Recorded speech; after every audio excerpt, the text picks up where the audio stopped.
From space, the Earth looks like a big ball. The map helps us to distinguish between the different countries. If we move closer to the surface of the Earth, we can see more details: forests, lakes, fields and roads. These give us the very detailed and exact maps that are produced today. First, we'll take a look at how the map has developed over the years. At the beginning of the century, we had a map with a scale of 1 to 100,000, a map which presented the landscape very schematically. When this map was drawn, there was no access to the modern instruments that are used today. By degrees, the map was improved. The forest was colored at the same time as details on the map were made clearer. But it wasn't until the scale of the map was changed to 1 to 50,000 and contour lines were added that development really took off. With access to aerial photographs and sophisticated drawing instruments, it was possible to produce a specially drawn map with a scale of 1 to 15,000 that is now used by orienteers and people who enjoy the outdoor life over a large part of the world. The map is very detailed, so that chance no longer plays a part in the sport of orienteering. Stress and strain disappear when you're in a canoe on a beautiful lake, and map and compass make the trip safe.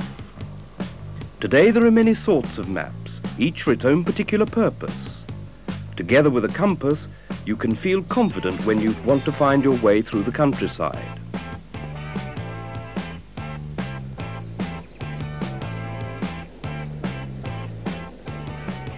The maps that are specially produced for orienteering can also be used for many other purposes. With an easy-to-read and reliable map, you are safe when you're out in the forest. How are such clear and detailed maps that are used in so many circumstances made? Today, the source material comes from aerial photographs that are taken at a height of several thousand meters.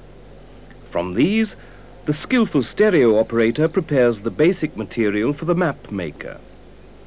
The basic material consists of details on the ground and contours that the operator has observed, roads, lakes, streams, for example. The cartographer takes the ground map into the forest, and with that as his foundation, he draws the map. He examines square meter after square meter and strives the whole time to make the map as good as possible. The size of the objects that he includes in the map has been agreed internationally as a map norm.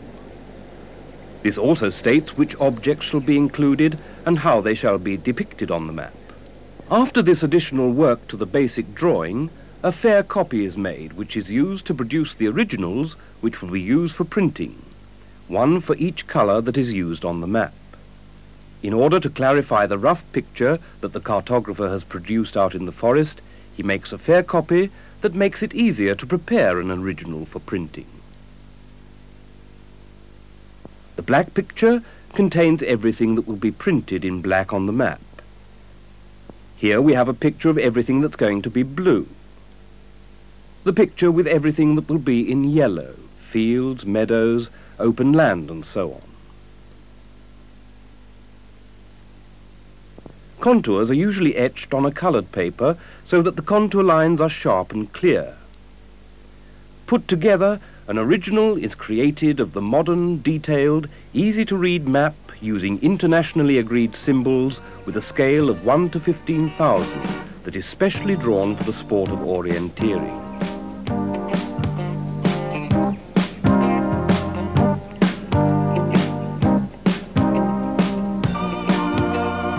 Together, Silva's compasses and the map make an unbeatable team for those out in the forest and countryside.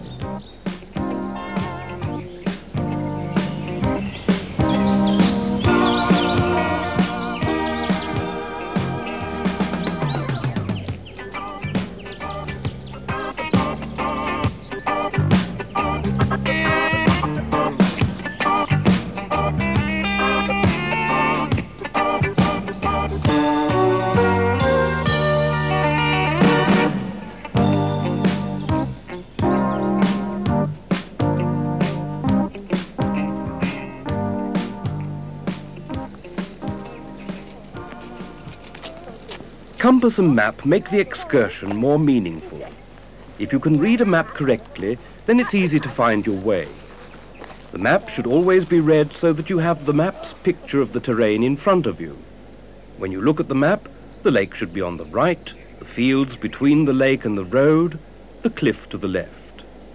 In order to orientate the map in this way, you use a compass.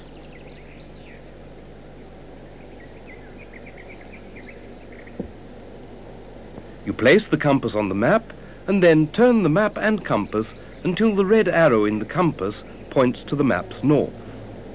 Now the map is orientated and all the features are in front of us in the right direction.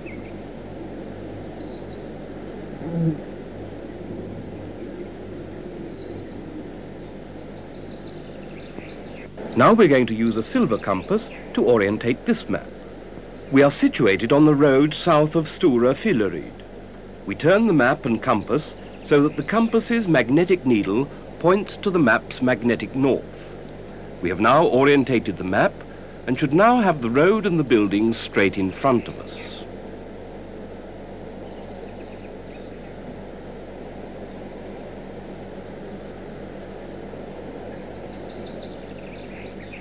By orientating the map before we read it, we make it easier to understand the map's picture of the terrain. The cartographer who goes around the forest drawing maps must have good basic material, but it's also important for him to have a good compass. With the aid of the compass, he sights the position of different features in relation to each other, then he draws them on the map in exactly the right place.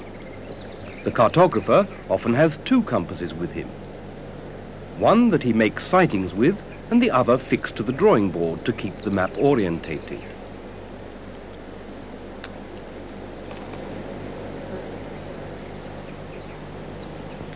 Silva also has several special sighting compasses that simplify and make for more accurate compass readings required in certain circumstances.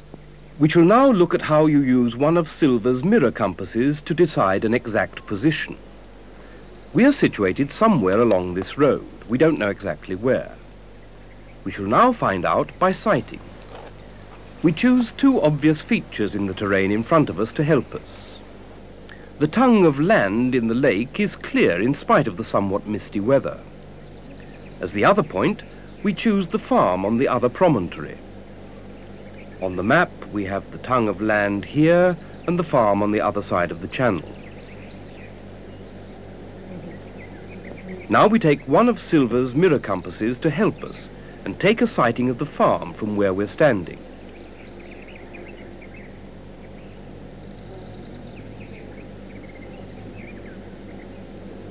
We turn the compass bowl so that the red end of the compass needle points to the north point marked on the compass housing. Then we place the compass on the map so that the compass plate touches the farm. At the same time, we make sure that the bottom lines on the compass housing are parallel with the map's meridians. The compass housing's red part is, of course, towards the map's magnetic north. Then we draw a line along the compass plate. We are standing at that point where the line crosses the road.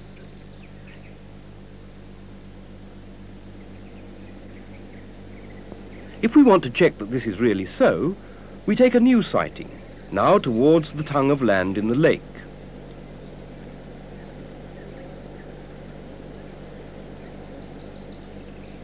We replace the compass on the map and draw a line from the point of land towards the road. We now see that it crosses the road at the same point as the sighting from the farm. Now we are quite sure that we are standing precisely at that point where the lines cross.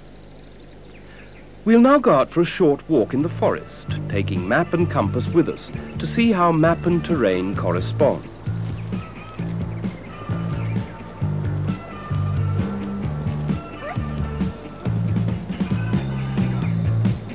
We are using a specially drawn orienteering map with a scale of 1 to 15,000. We orientate the map with the aid of a compass so that we can observe the terrain in front of us in the direction that we're walking.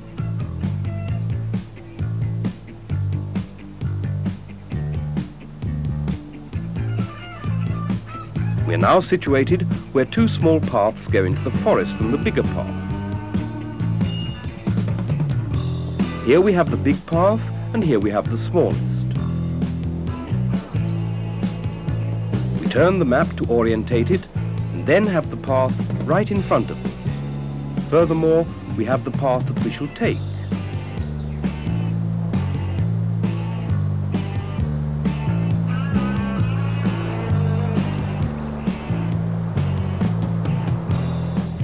A little way into the forest is a large rock to the left of the path.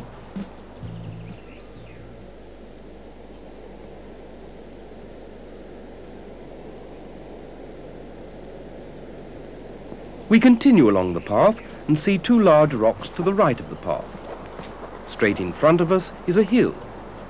If we look at the map, we can see the hill in front of us and the rocks to the right of the path.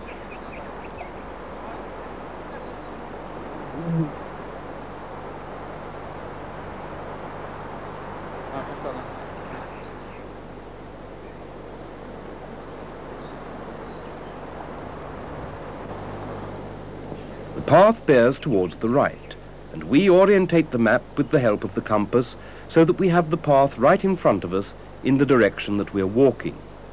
In this way it's easier to read the map.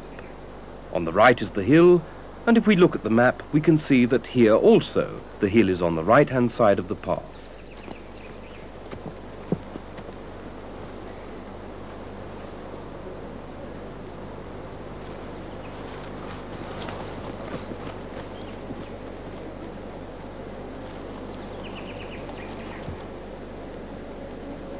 We make a point of always having the map orientated in the direction that we're walking.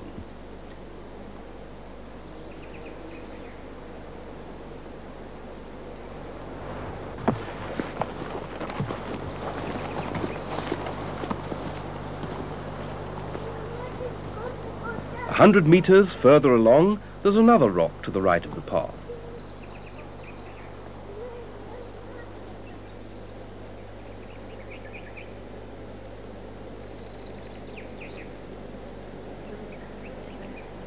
After that, we come to the big path, and our short walk is over.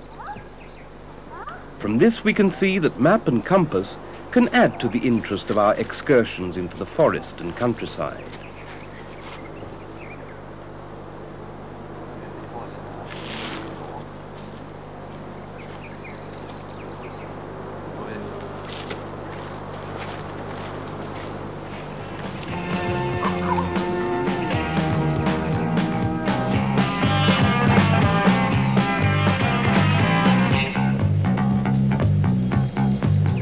Make a habit of always having a map and compass with you when you go for a walk in the forest.